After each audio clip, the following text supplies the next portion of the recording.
beautiful beaders, it's Gina from ORCHID and today I'm back to share with you the tutorial to make these coordinating earrings that went with the necklace that I recently shared using the Tinos Par Puca, the GemDuos, the flat teardrops, 2mm fire polish, and 11 and 15/0 seed beads.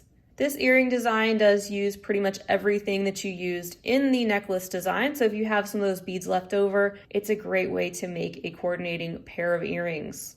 Go ahead and string your beading needle with approximately 4 feet of beading thread. I do recommend the 6-pound or 0.006 inch Fireline for most beading projects. I will leave the links to that and all the materials and the full materials list down below in case you'd like to check that out. The 4 feet of thread should be more than enough to make your 2 earrings. As you can see, I will be using 2 wire guards as well, and you can use the ear wires of your choice.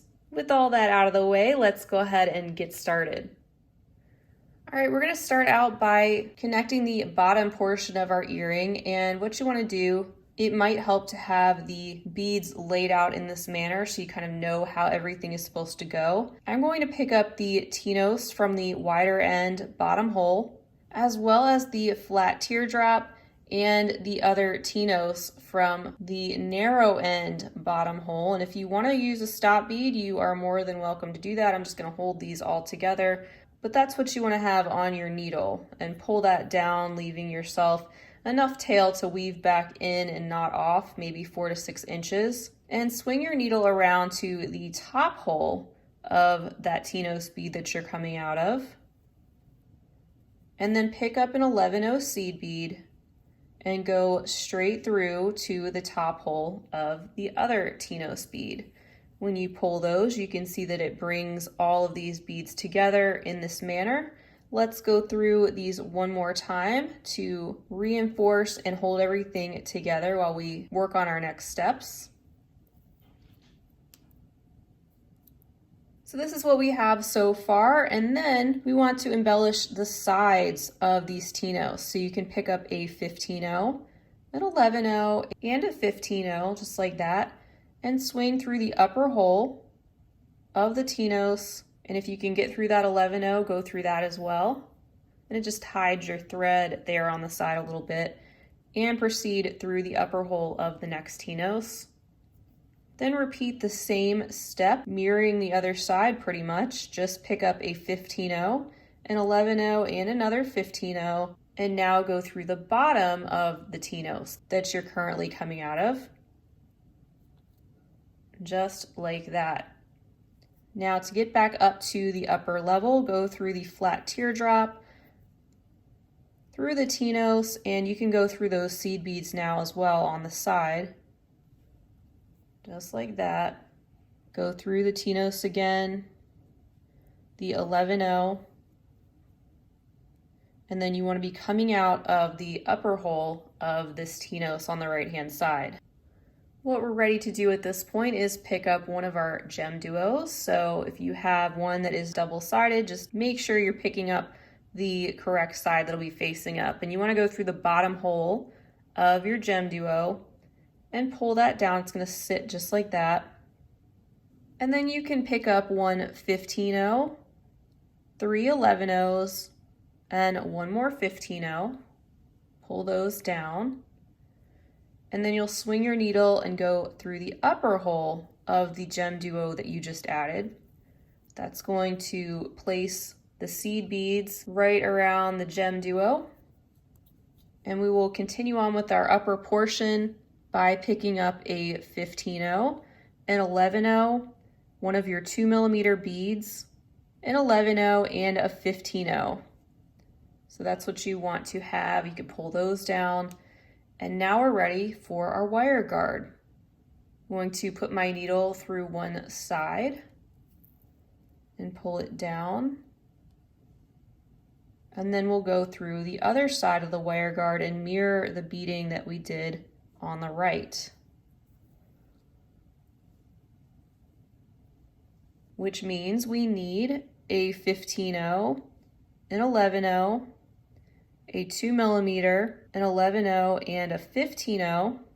And then we can string on our other GemDuo Going through the right-hand side of what is going to be our upper hole.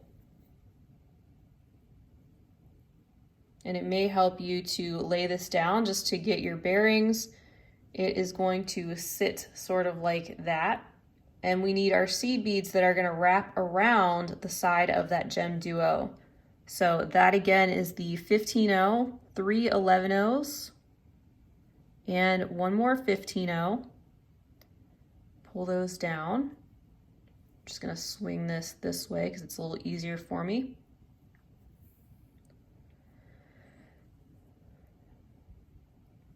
And then you can go through the bottom hole of that GemDuo as well as the top hole of the Tinos to pull all of this together. So when you pull all of that and then lay it back down, that is what you have. That is the overall shape of your earring. We're going to go through this again, doing a couple little tweaks, go through the 11-0 and the top hole of that Tinos again.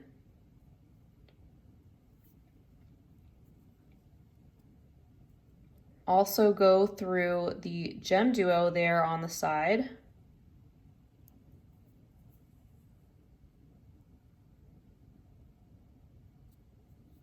Go through the 15-0 and just the next 11-0, skipping the one in the middle. And then go through the final 11-0 and 15-0. And when you pull your thread, that's gonna pop that one out a little bit so it makes more of a peak, which just looks nice, and then go through the top hole of the GemDuo there.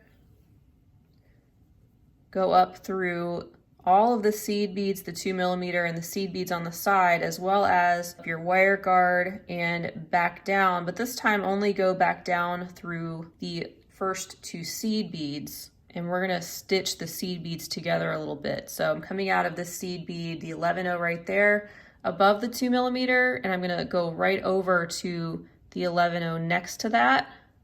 Slide my needle in, go up through the other 2 seed beads and through the wire guard again and down, and this time just come down through the 15-0 only, pull, and go over to the 15-0 that's next to that and go up the wire guard. So that just kind of connected the top 2 rows of seed beads together, brings it together. And then we're gonna go back down the wire guard, and you can go down through all of those seed beads again.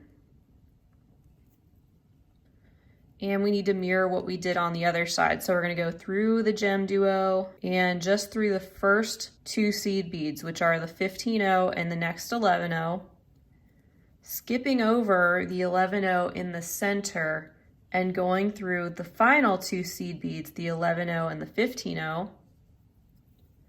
And when you pull, we get our little peak again there on the side. And then just finally go through the GemDuo, the top hole of the next Tinos. When you pull this all together, your earring, the beading, is complete. That's all you have to do. I'm gonna make a little half-hitch knot right here in front of the 11-0. This is where you can tie and knot off your thread however you want to do that. Just gonna go through whatever my needle wants to go through at this point and make 3 knots that I will then hide under some other beads. And then I will be ready to clip off my thread. So there's my final knot and over a couple more there. Gonna clip that. Then I will just add a needle onto my tail thread and knot and weave that back in, and I will be right back. All right, so now we just pop on our ear wires, simple as that, and our earrings are done. There we go. Here's a close-up look at them together and sitting next to the matching necklace. I will leave the link to the necklace as well as links to similar materials so that you can make yourself a fun little set like this. that coordinates. I love those backlit GemDuos. So I want to thank you guys so much for being with me for another fun tutorial. I hope it was easy for you to follow. Feel free to leave me a comment down below and stick around for much more to come. In the meantime, I hope you guys have an absolutely fabulous rest of your day. And as always, happy beading. If you enjoyed this video, don't forget to give it a big thumbs up. For more content like this, don't forget to subscribe and hit the bell to be notified of my latest videos. You can check out the information section below this video for links to all my social media handles, recommended products, and my shop and blog at orchidandopal.com. Thanks for watching.